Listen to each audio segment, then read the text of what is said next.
I'm Talinn Phillips. I'm really excited to be working with you all and to hopefully help you understand some more things about grants and writing grants. I'm going to be talking pretty extensively from my own experience with grant writing today. I think the first grant I wrote is almost 20 years ago now. And so part of what I want to do in working through my own experience is to help you see the range of possibilities that are out there. I'm sure a lot of you are interested in pursuing research grants. Grant writing tends to be quite intimidating. To also see the range of possibilities for types of grants that are out there. So there are certainly some that are very large and very intimidating and require months of coordination and planning. I have also written successful grants in 2 or 3 hours. So there are a lot of possibilities, and there are ways that you can start getting some experience and build on it. And so that's why I'm going to show you a lot of stuff that I've done, just really for that reason. Our plan for today is to spend just a couple minutes talking about vocabulary, because grant writing really has a whole set of jargon that can be quite overwhelming initially. Think about what can grants do for you, and really how do they function as a genre, which I think helps us to move past that overwhelming piece of I have to do all these things and what do they all mean and I don't understand it. When we understand grants as a genre and how that genre works, I think that helps us to move past some of those roadblocks, and also to understand how we can best represent the project we're working on within whatever constraints the grants have. And then just what does successful grant writing require? And I think you'll see by the end that you're already doing these things and you're very capable of doing these things, even if you haven't done a whole lot of grant writing before. So just a quick look at vocabulary. Grants typically require a budget justification or a budget narrative. This is a document that will come along usually with a spreadsheet or a table that's explaining why each item or why each thing you're asking the grant to pay for is needed, and sort of what is its significance to the grant. Because one of the things that can happen when reviewers look at your grant is to say, well, we think this project is worth funding, but we're not going to give it this much money. We have all these other applications that are really great. And so you've asked for 2 postdocs to help you with this project. We think you can get by with 1. And so they'll fund you, but at a reduced level. So your job in the budget narrative is to make really clear how important each of those things is to the project. So in addition to providing that spreadsheet, you're typically asked for a justification or a narrative for each item. The funding agency, that's the organization that's providing money for the grant. And those things can run the gamut from different philanthropical organizations to your own institution, HSE, to different national opportunities and even international opportunities. Overhead or indirect cost, this is one that you don't want to learn the hard way. This is basically a tax that your institution or the agency that you work for takes from grants to cover things like maintaining the building, utilities, lab space, office staff. And it can be a lot of money. Like I think at my institution, it's 50% for a research grant. So as you look at funding opportunities and think, oh, I can ask for $500,000 or €500,000 or whatever, I will confess that I cannot convert to rubles fast enough to give you something that's reasonable. But you think you have this big amount of money that you can apply for, and you start working on your budget, and then someone tells you, yes, but overhead will take half of this. So that has huge implications for how you think about budget. So it gets called overhead, indirect cost, IDC. So that's definitely something you want to be watching for. The principal investigator, the leader of the grant, the person who has the main responsibility for the work, they often get called the PI in English. And you can compare that to co-Is or co-investigators. So particularly for research grants, you'll be asked to identify who the PI is. The project narrative, This can go by lots of different names depending on the particular grant, but this is like the main part of the grant that's explaining what you want to do, why it's important. It might just be called a narrative, goes by lots of different names. The program officer, this is the person who manages the whole granting process for a funding agency. So they're coordinating with reviewers, they're communicating the decisions about who gets funded and who doesn't. The program officer, though, is also someone who can answer questions and help you make sure that the idea that you have is a good fit for the particular grant that you're applying for. That's still in there. Yeah, project narrative we talked about. RFP, or request for proposals, that's like the announcement that the grant is opening or that it's accepting applications.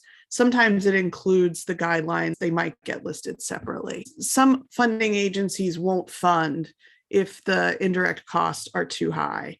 And that is absolutely true. This is the really strange thing about indirect cost is if the grant itself says, we don't pay indirect cost, then oftentimes your institution will just say, okay, and let you apply anyway. But if they have the opportunity to take all of that money from your grant, they will. You can also sometimes negotiate a little bit for the IDC to come down from your institution. So it's really an important thing to be watching for as you look at grants, because there can be multiple steps involved there, and it has huge implications for your budget. So what can grants do for you? So I'm going to comment this through walking through my own history with grant writing. The first grant that I ever worked on, I was a graduate student, and my boss was interested in creating a national writing project site at our campus. And the National Writing Project in the US is a group that works with public school teachers to help them become better writers and to become better teachers of writing. And so this wasn't something that I had heard of before when I started working on the project, but I thought it was really interesting. I was very personally invested in it. And this was one that was a very large grant, was an extensive amount of documentation and just pieces that were required. Lots of people had to collaborate on it. We had all these different people within our university who had to say that they were willing to participate, commit money to it, et cetera.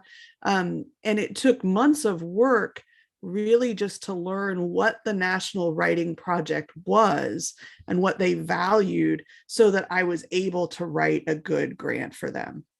And this grant, I think, helped me to understand how complex the process could be, because of the ones I've worked on, this was almost, in some ways, it was more complicated than applying to the National Endowment for the Humanities, which is our big organization in the US to fund humanities research.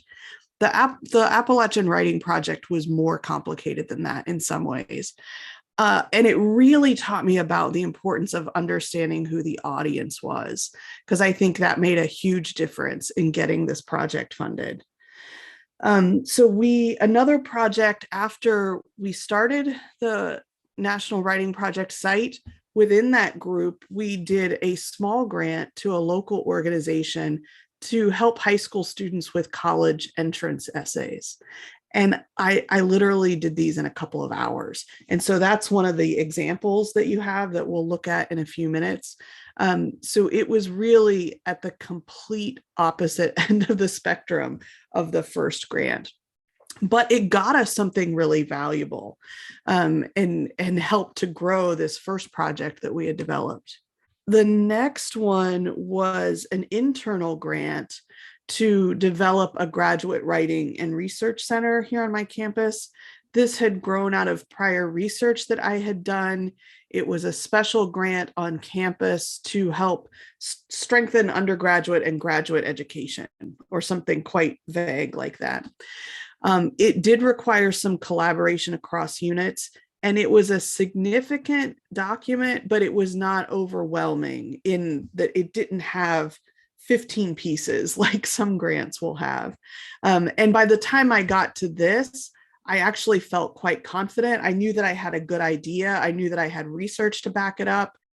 And the work itself was not particularly difficult because it wasn't asking for a ton of things.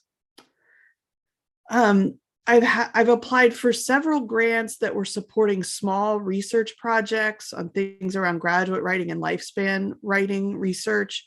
So these have been internal grants, sometimes for like $1,500 up to $8,000 US. They've required a range of detail and work, but usually not a ton. And they haven't required a lot of collaboration or coordination. And so you probably have some things that are available to you for funding that would be in this range, which I think is a really good place to start, especially if you're a humanist or a social scientist and you don't need, millions of dollars to buy lab equipment.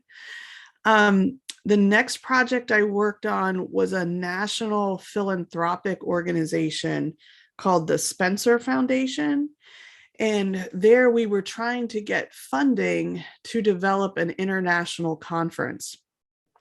And this was really my first attempt at a national level grant.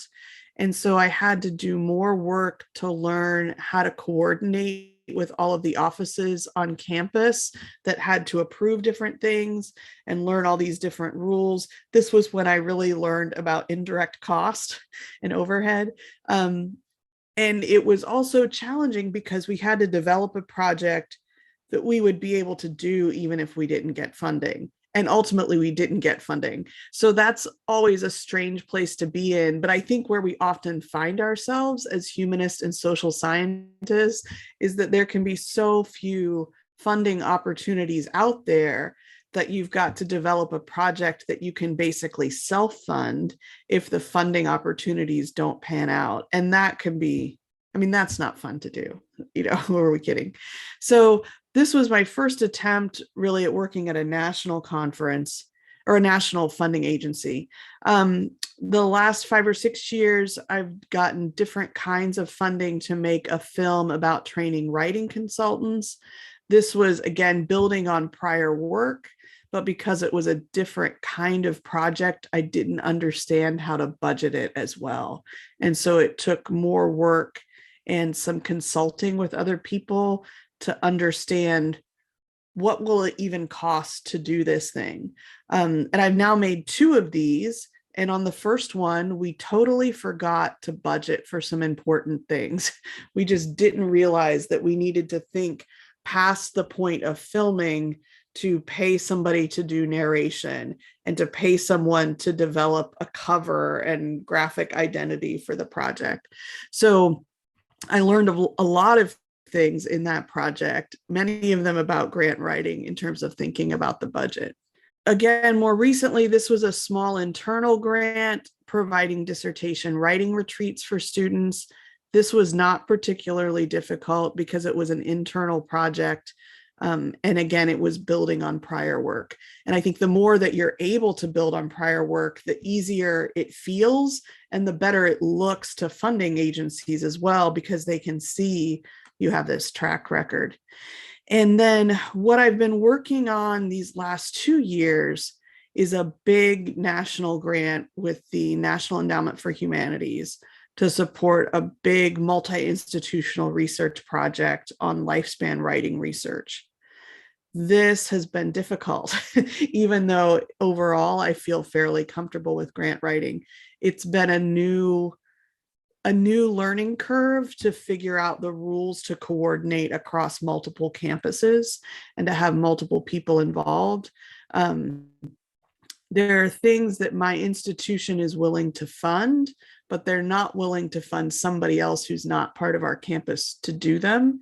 And so this has required a lot of coordination to put together, in addition to the fact that we basically used the grant as the reason to develop the project.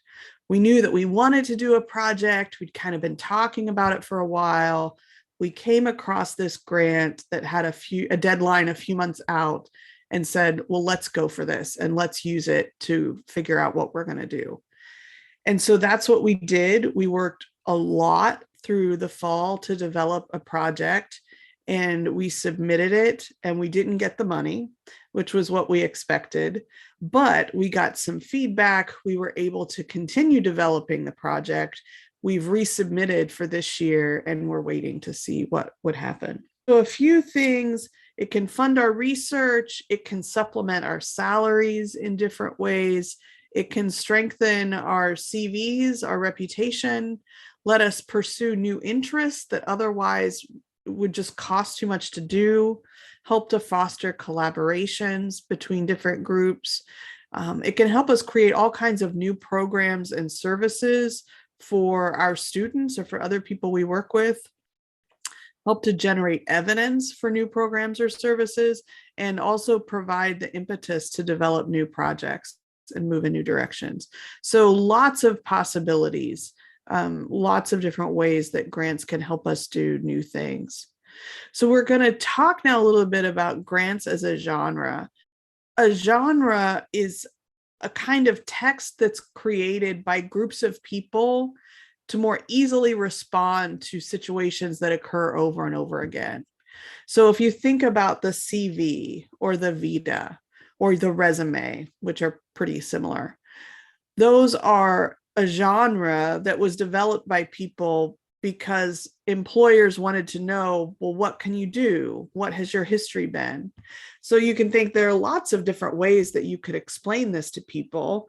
There are even lots of different ways that you could explain it in writing so that a potential employer could look at what you've done and make an assessment.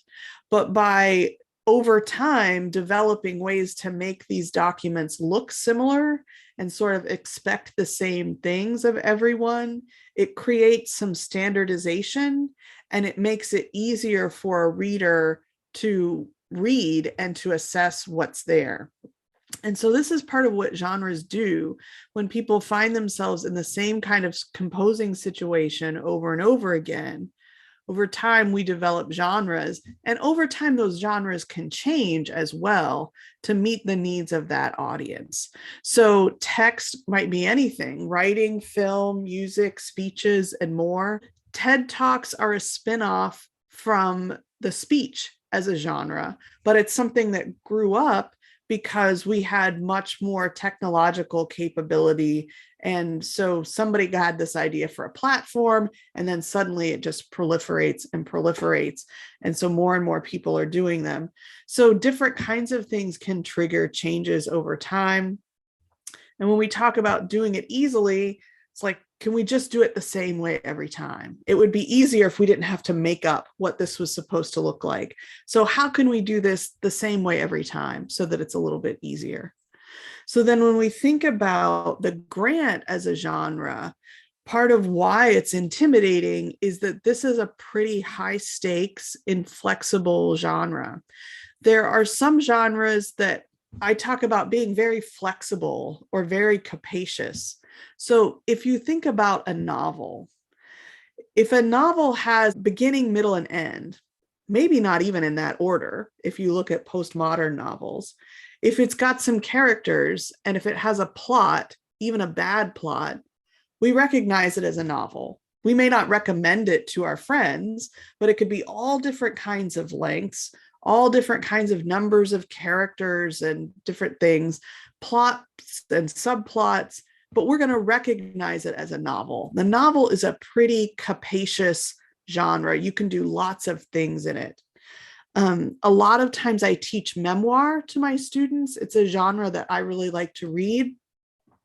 And I'm always talking with students about, you can do anything in memoir. Memoir is a huge genre that will accept all kinds of things, and we will recognize it. You can play around with time. You can include things from you can develop composite characters, or you can keep it quite focused in the first person. You can bring in examples of things that you wrote in the past. You can bring in pictures. There are all different kinds of things that you can do in the memoir. It's a really flexible genre. Letters are a pretty flexible genre too. You can make them longer or shorter. You can do different kinds of things. The grant is not a terribly flexible genre, especially as the writer. If you're the person who's developing the grant program, then it's got some flexibility because you can decide what information you want to know and what kind of labels you want to put on it. But then as the writer who's trying to perform that genre, you don't really have a lot of room to move. You often have very restrictive word counts, containers or types of subdocuments that you can include, and you can't not do those things. You can't not follow those directions because the grant is a gatekeeping genre. One of the main goals is just to eliminate people because we get more people who apply than we are able to fund. So we need to get rid of a lot of people so that we can focus on a smaller, more manageable number. And so following the rules is really, really essential for writing grants. And so you can think about other high stakes genres that are gatekeeping. We talk with students about the resume or CV and cover letter, that those are also quite high stakes and inflexible. Someone will only look at that document for 30 seconds, perhaps, and they expect to be able to skim it and find information in the places where they expect it. And if you have a lot of mistakes, or sometimes even one, they will say, no, forget that person and move on to someone else. So you've written in other high stakes, inflexible genres before, because some genres are just primarily about gatekeeping. And that's not a lot of fun for us as writers, but there are big payoffs for them. Okay. Grants are also high stakes because we don't really know much about the audience in many cases. So depending on the particular funding agency, you can usually learn some things about the audience. Are they going to be specialist or are they going to be generalist? Is it the members of the board? Where are they drawing these potential reviewers from? These are questions that you can ask that program officer person that we mentioned in the beginning to help get a little bit of a sense. But usually you just don't know that much about the audience. And because their job is to then say most of these aren't good enough, that gets very stressful. And then it's also high stakes, obviously, because there's money and prestige at stake. So people want to win, they want to be successful.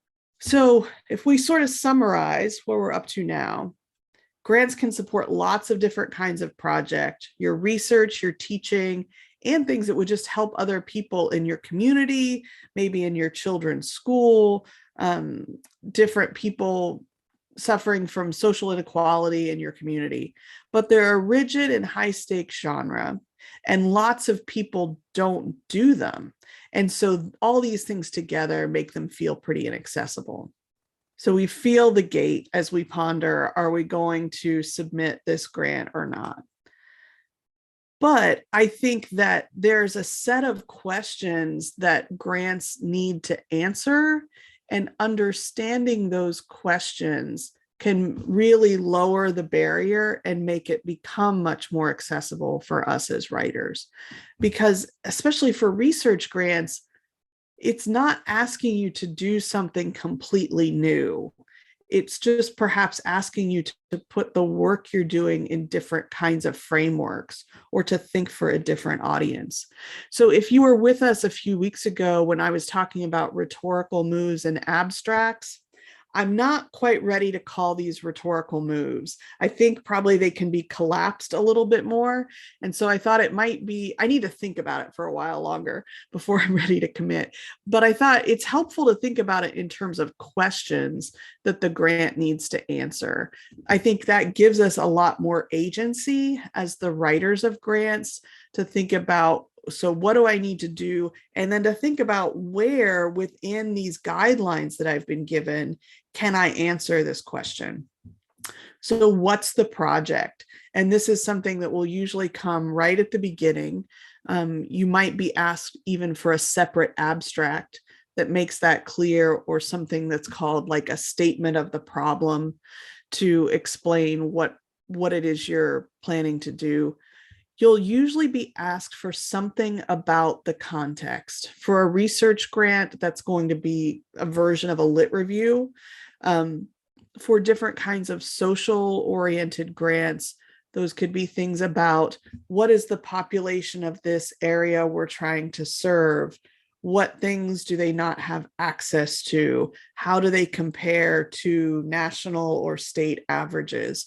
So I live in a state that is sort of in the middle, I would guess, in terms of wealth, but in an area that is quite poor and that has historically been recognized as a poor region of the whole country. And so we just have a part of it called Appalachia, that's in Ohio, and it stretches across a large chunk of the US.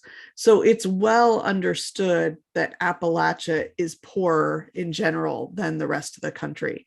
And so anytime we're writing grants that have any sort of a social component to them at Ohio University, we're always talking about the context, that we're in a context where there's limited access, there's less technology, we have poor access to broadband, there's a lot of food insecurity, all these different kinds of things. So what's the context that's going to be relevant for your own project?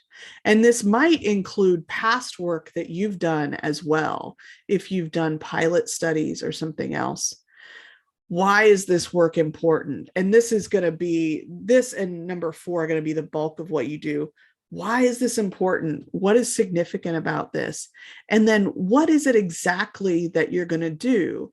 You need to articulate the work of the grant really, really clearly so that people, because this is part of how people are assessing, do you really need this much money? What is this actually going to accomplish? Do you have a plan that's good? Or do I look at it and think, well, that's a great idea, but the way you want to actually carry this out isn't going to work. Therefore, I'm not going to fund it. So this 3 and 4, why is the work important? What will you do? Are really significant. Number 5, when will you do it? You often get asked to provide some kind of a timeline, again, so that reviewers can assess, can this actually be done in the amount of time that they have? Usually a grant will have a particular funding period, 1 year, 6 years, 3 years. And so you need to make really clear to the reviewers that this work can be reasonably accomplished within the timeline. Because of course they don't want to give you money for a project that's only half done and then you've run out of money. And so nothing really gets accomplished. What will it cost, and to justify the budget? And then this last one can take lots of different forms, but you're typically asked something along the lines of, what are the impacts going to be? What are we going to achieve if we fund your project? So sometimes this is a plan for assessment. How will you measure whether your project was successful enough or not? How will you measure how many people that you served or what change happened? Is the project sustainable? This is one that I have encountered over and over and over at my institution, and I suspect this is similar in other places. It's good public relations for an agency to say, oh, we're funding grants because we want to improve teaching at our institution. And so we're going to provide these grants to help people develop new pedagogies or new services for students. But nobody has the money to fund anything beyond a year. And so we're constantly being asked, oh, come up with this new innovative idea, but figure out how to fund it after 1 or 2 years on your own, because we're not going to give you any more money after that. So we're always being asked about sustainability. Is this thing that you're developing either something that will achieve its full impact, that will be lasting within the grant funding period, or is it something that you'll somehow get other funds together to keep doing it beyond the granting period? Because again, it's similar to the thing with providing a timeline. We don't want to give you money to do this thing that's great for a year, but then it immediately dies, when we could fund something else that will be able to continue going.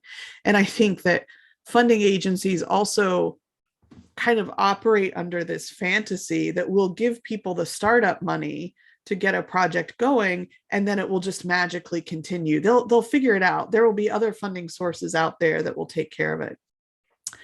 And in research grants, you're often asked about impacts in terms of what the dissemination or sharing your research are going to be.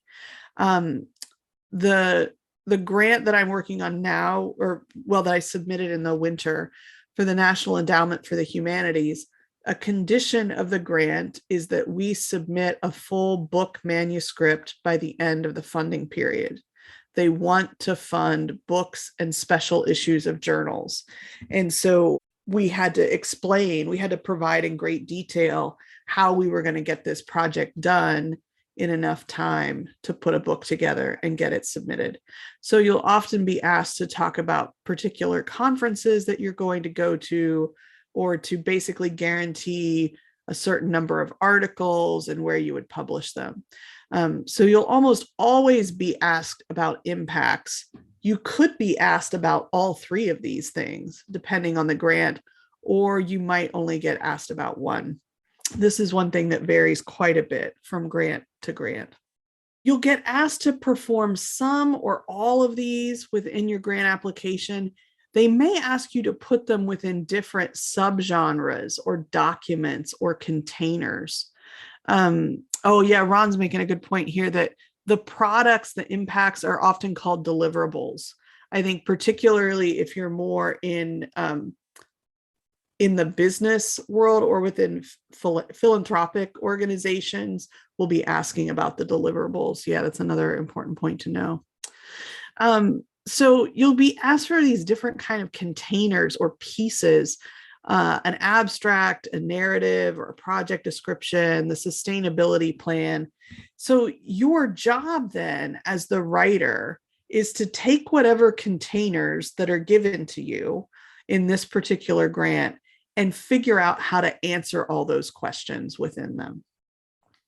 And so sometimes, even if you're not asked, say, for a sustainability plan, it's still going to make your grant more compelling to funding agencies if you can talk about how it will be sustainable or what some of the impacts will be.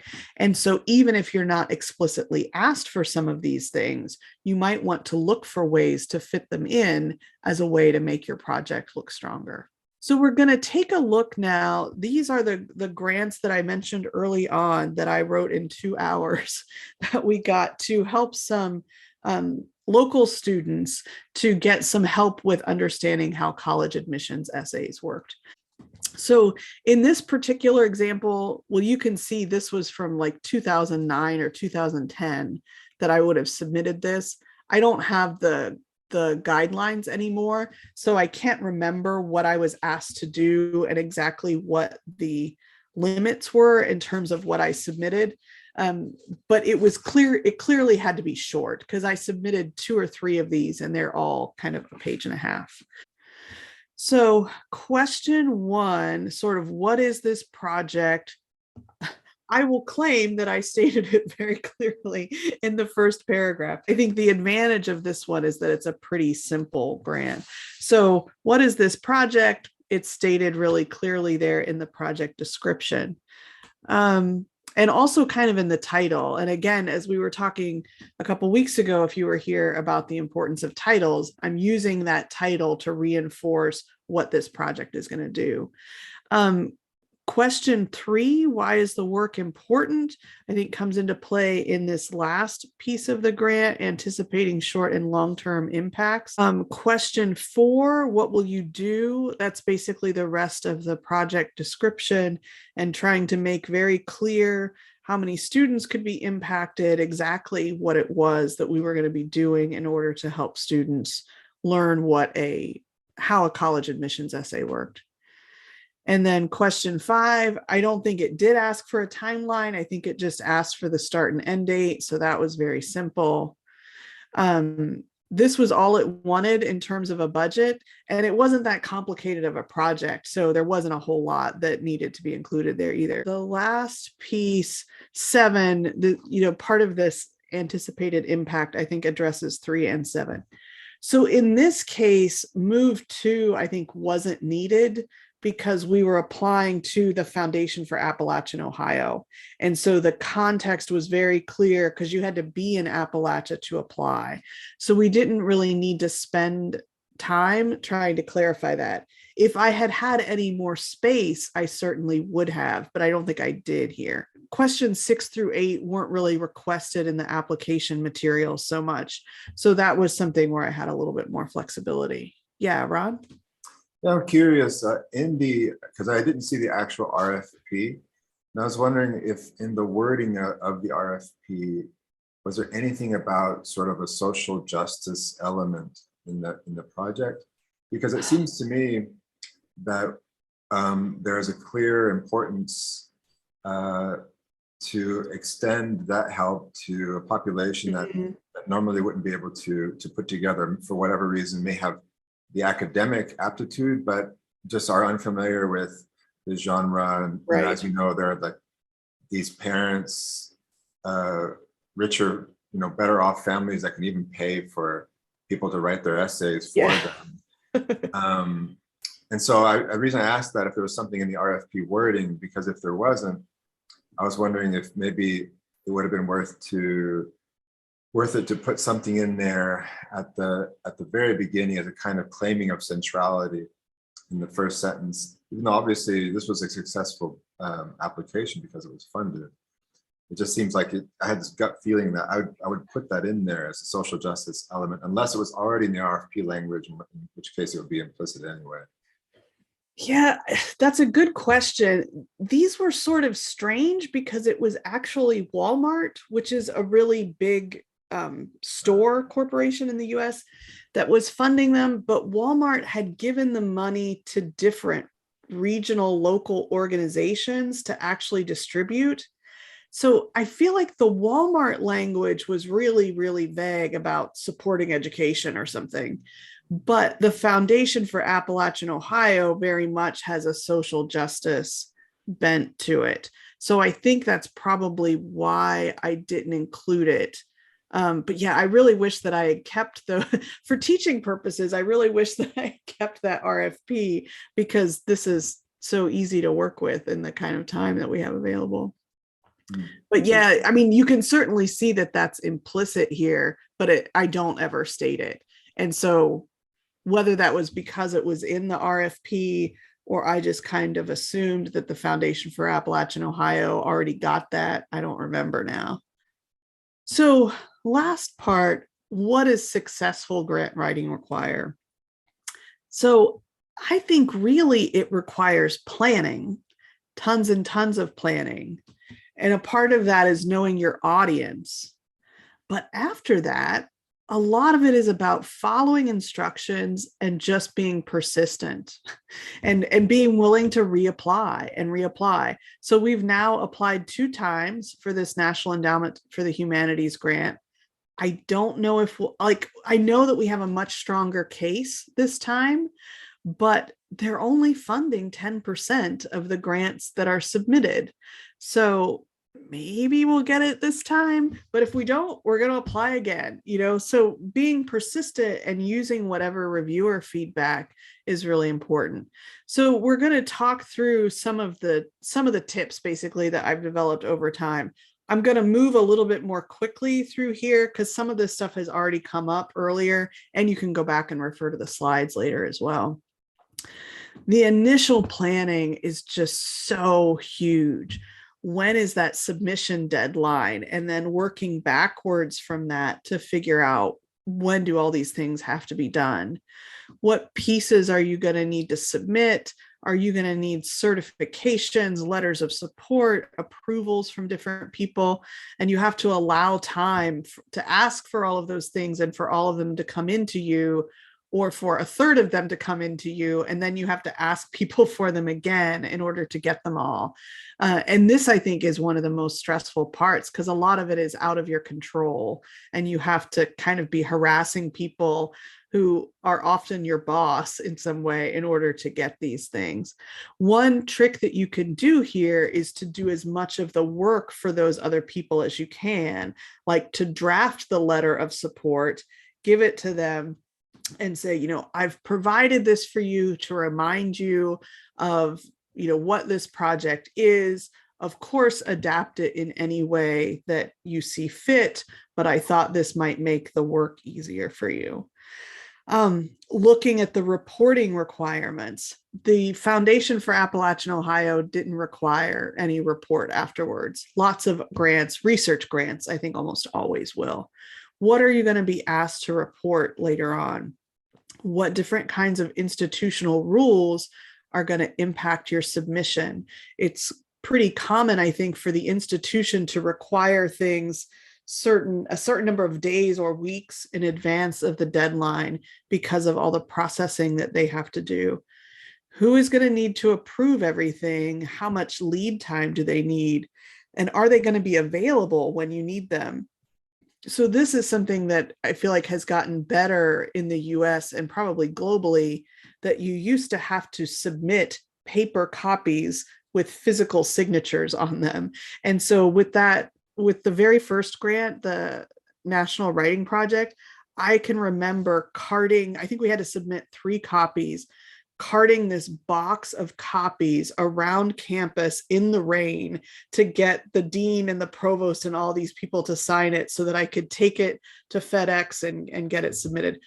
It's usually online now, and that makes life a lot easier, but you still don't necessarily know that the person who needs to sign off is going to be available sort of just on the dime. And so you need to check with them to find out. So this initial planning is really make or break for the whole thing.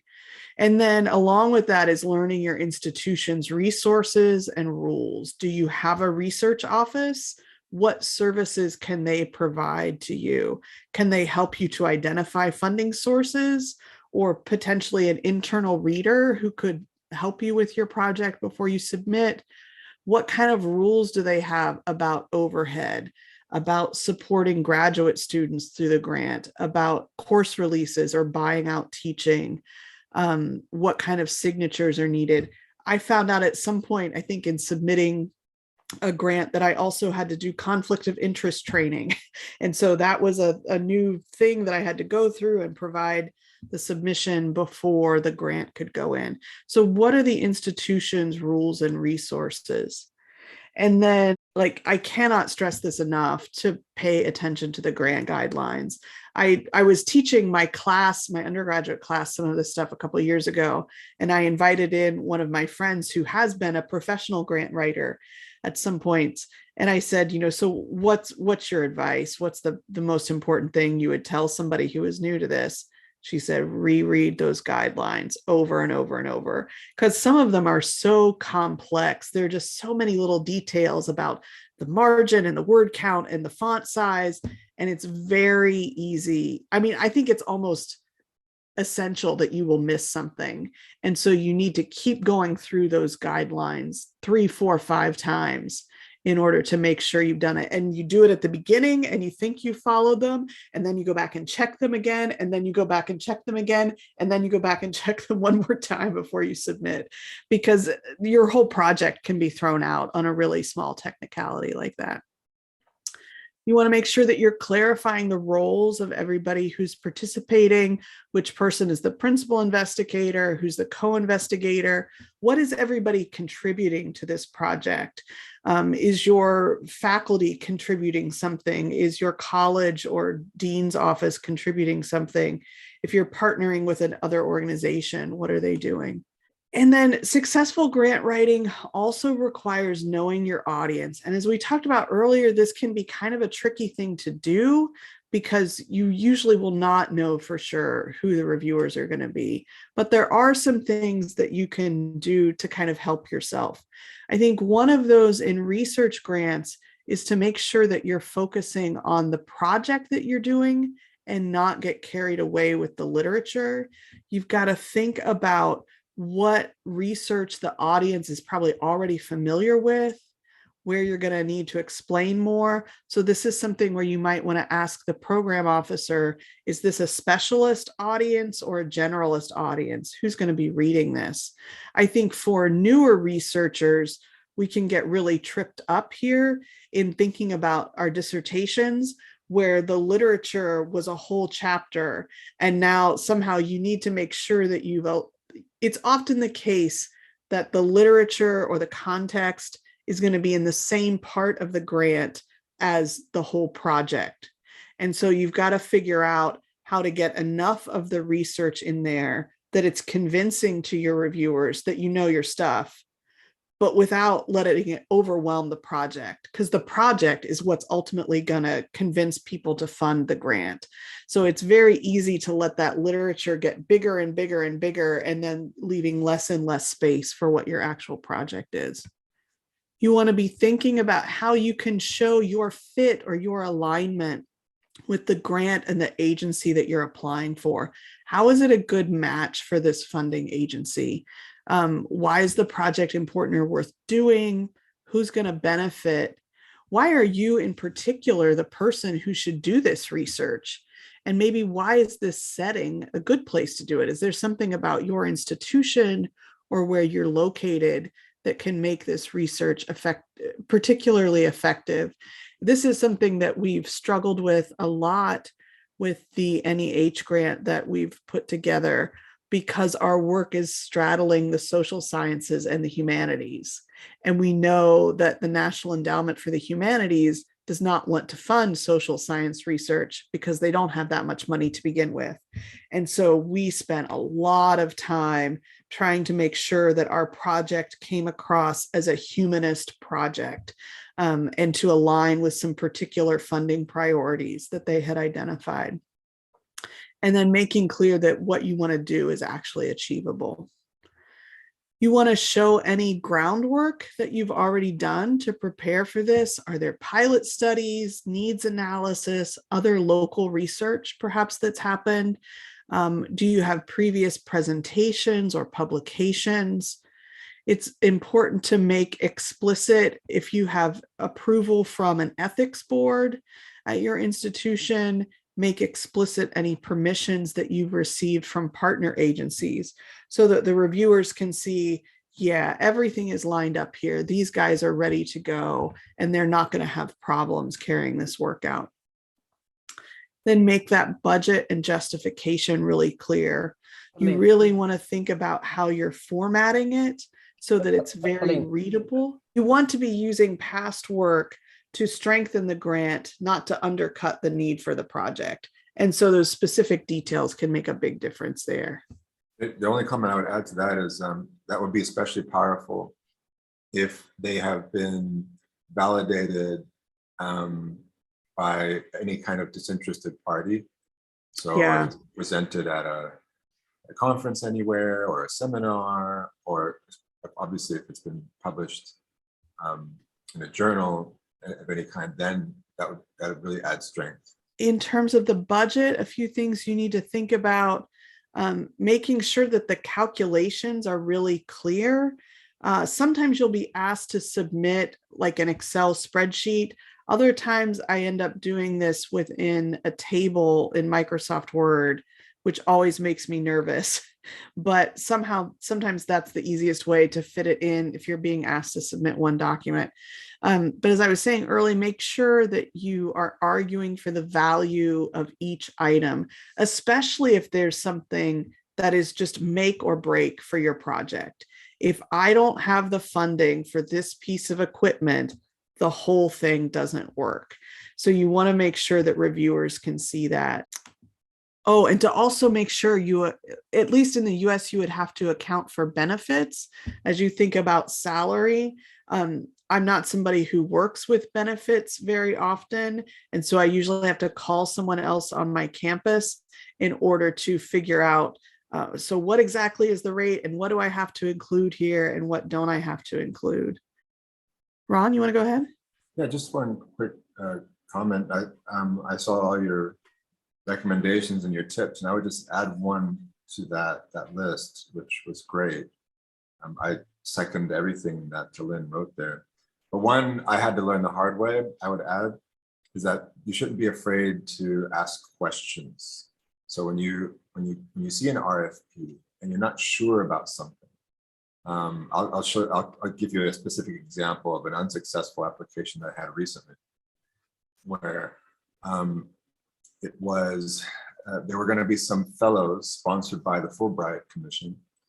And I knew I could infer in the RFP that these fellows would somehow be involved in the project, but exactly how much they should be involved and how much time they should be involved wasn't part of the RFP.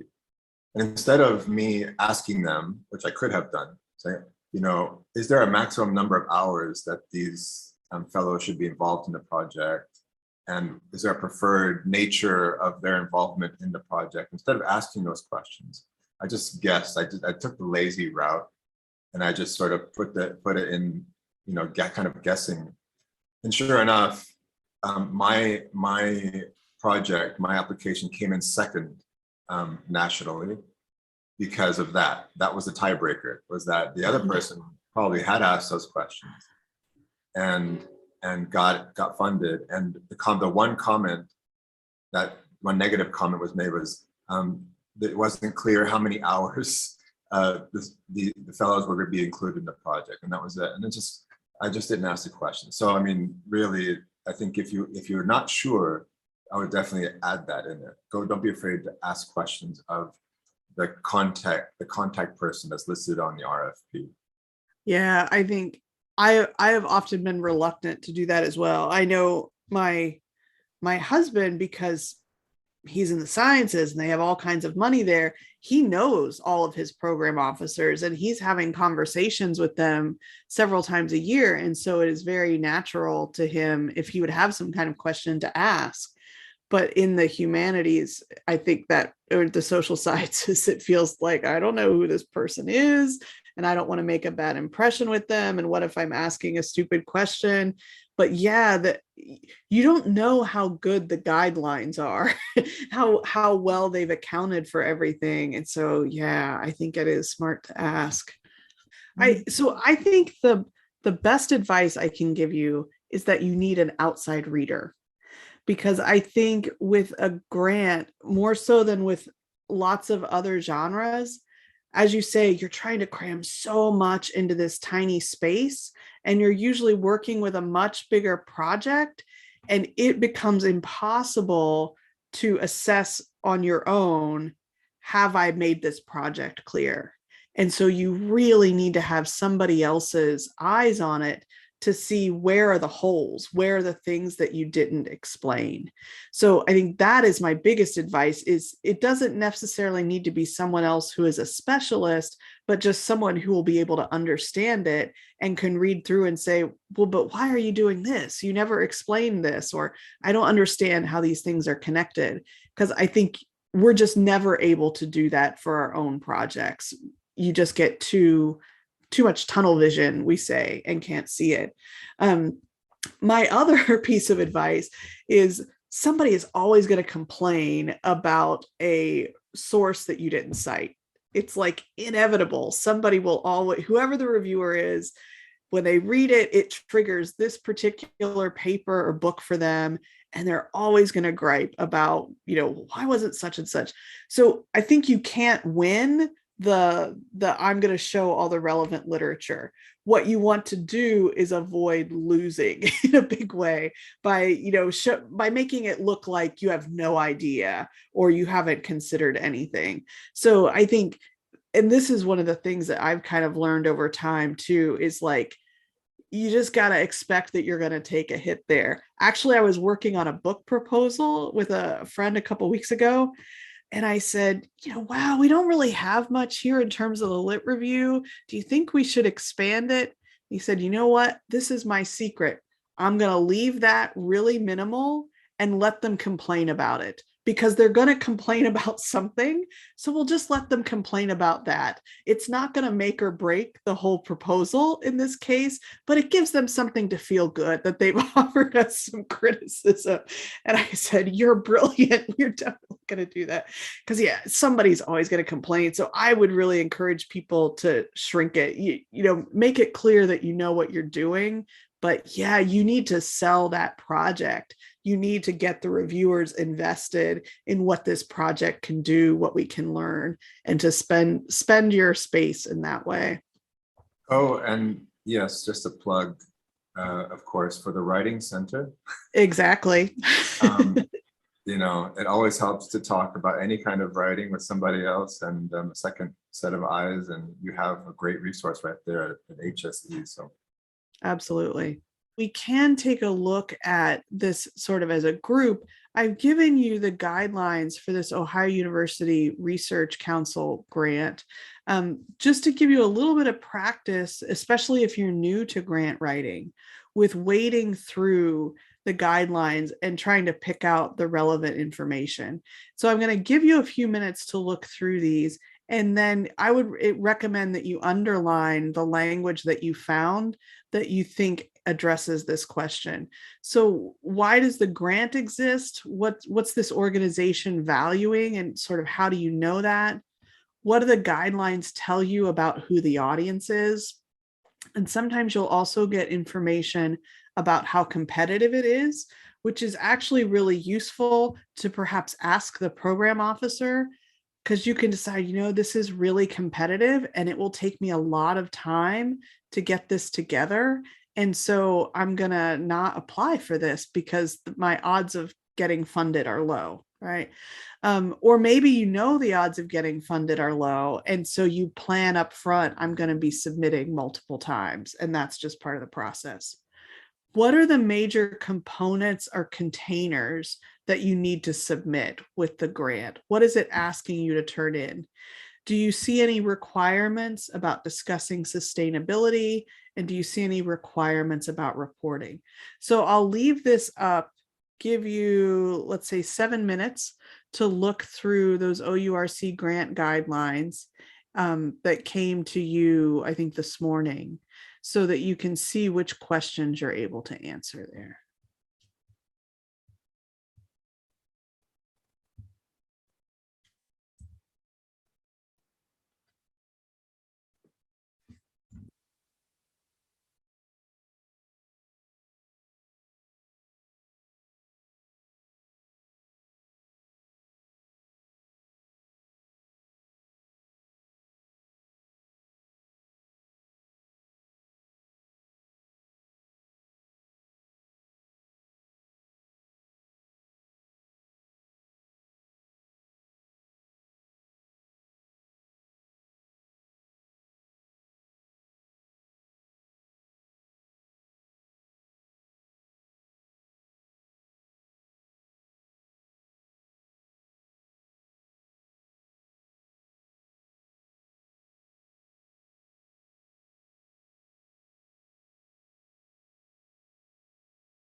Okay, take about one more minute and see how much you can find. I know there's a lot here to be skimming through.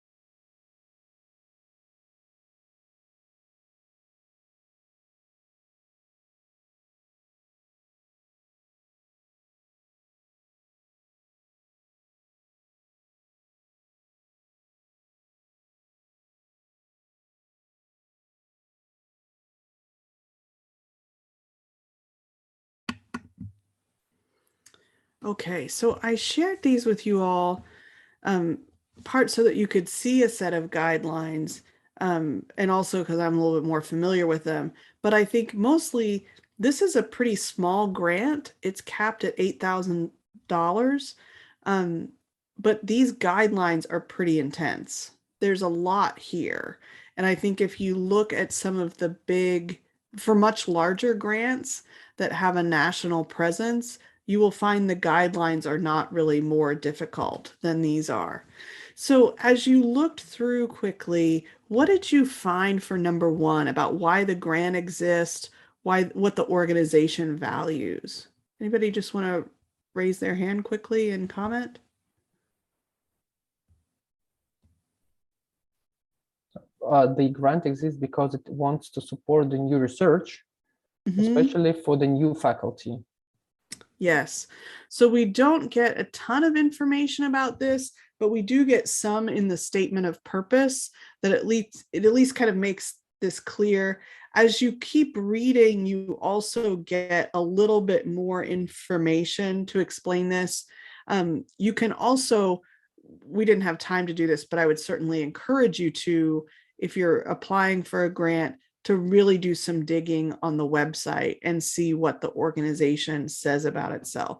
And so one of the things that becomes clear if you put all these pieces together, along with the statement of purpose, is that the OURC is interested in supporting new researchers and supporting things to help them get bigger funding later on. So it is good for my institution if we get grants from the National Science Foundation or the National Endowment for the Humanities.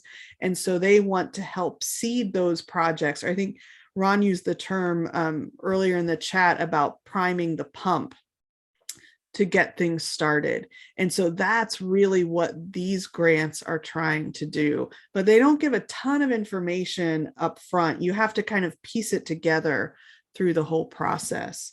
How about the next question? What do the guidelines tell you about the people who will be reading the grant? People at the institution who will review it could be from anywhere in the university. Now, one thing that you could do is go and find the names of the people on this committee. And so then you would have a sense, oh, there are a bunch of people from the social sciences on there this year. Or, wow, there's no one from the humanities at all. So I'm really going to have to make the case for why this is important research. But you're also writing for the specialist audience because they're going to get external reviewers. And so that's a complicated thing to have to pull off to make sure that the value is clear to an external reviewer without leaving the reviewer who's a generalist from anywhere on campus and who will be making the final decision, just leaving that person behind in terms of language. And so we do get some here about what the selection criteria are. This grant asks for a lot of pieces and the shape of each piece is different. So if life were easier, it could just say everything should be double spaced in 12-point Times New Roman with a 1-inch margin. But they have not done that. For each particular container or component, there are different rules about spacing and formatting, which means you have to check each one of those pieces over and over to make sure you haven't missed it. And again, I think the things that the the components that they're asking for are pretty common, but you might often see them combined in some ways in other grants, or just not be asked for all of these things. This is asking for quite a lot for the size of the grant. For instance, with this, I didn't include a glossary because I didn't think it was needed. Certainly somebody in a more technical field would need it. So I didn't feel the need to include all of these pieces because I did assess that they were not required and were not actually relevant to me. Hopefully you all saw this language about impact and sustainability. This was some new language that they added, and so they had put it in red to help that jump out. In some ways, this was irritating because it was another piece that had to be included with the grant, but it was also helpful in some ways that this got separated out from the project narrative so that I didn't also have to try to make the case for why this would be a long-lasting project or would have a long impact within the narrative. And so this is one of these things where you could talk about sustainability, dissemination, impacts, perhaps in multiple places within your total application. And you've got to sort of look at where could I fit it in so that I can make this clear if I'm not given a specific moment like that. And think about that space as flexible. It seems inflexible because you've got all these page limits, but think about the whole grant and how can you move pieces into different sections where they will fit the expectations and help meet some of those requirements. And then persistence, as I mentioned earlier, finding an outside reader. The program officers might be willing to talk to you about the suitability of your project. It doesn't help them if you submit stuff that they aren't going to want to fund. So they will usually be pretty helpful. And with that NEH project where we weren't sure, will this just get categorized as social science research and dismiss? We didn't want to spend all that time without knowing that this would be an acceptable project to them. So with this grant, they had a draft process where they had very specific rules about what constituted a draft. I think it was 2 or 3 pages. There was a very strict deadline by which you had to submit, but then you got feedback from the program officer. And so we took advantage of that to find out, okay, they are willing to entertain this as a project. It's not just going to be rejected because it doesn't fit. So they can serve perhaps not as an outside reader, but to give you some feedback about what can work and what might not. And then reapply. People get turned down all the time. It's like we were talking about a couple of weeks ago with journal articles. Revise and resubmit is the rule. There are going to be some things like that Foundation for Appalachian Ohio, where somebody's gotten a lot of money and maybe word didn't get out, or people are just tired and couldn't put together applications, and they've kind of got more money than they know what to do with. But that's not really going to happen with research grants. There's always going to be a lot of competition there. So expect to be turned down, and you ask for feedback if they don't automatically give it, and then reapply. And you can also start small and kind of leverage towards larger grants to demonstrate your ability and the value of your project, and perhaps find some opportunities at your institution that you can get to get started, and then look for larger national or international grants. I think it always strengthens your proposal if you can show that lots of groups are invested in your project. It makes the funders relax, makes their shoulders come down a little bit. Somebody else has already decided this is okay. So that must mean it's a good idea. And then I've also provided for you the comments from the grant that didn't get funded. This is not the OURC. I'm still waiting on that, but this is last year for this big grant to the National Endowment for the Humanities. So we're not going to look at this right now, but you can look through that review and just see what the comments are. And then our job was to sort of skim that and think, well, what of this do we want to address and how do we address it? What are some of the comments there? So that's just there for your kind of future reference if you want to see how feedback might look when it comes back to you. Well, thanks everybody so much for your time and attention. And I hope that this makes you feel like grant writing is a little more accessible, or that you understand how the process goes a little bit now. Because I think there are options out there for you. And I always think it's sad, especially in the humanities and social sciences, when we end up funding our own stuff because we're too intimidated by the grant process to start learning how to do it. And I think, you already have a lot of these skills. So once you understand what the process is a little bit better, this is absolutely stuff that's achievable for you to do.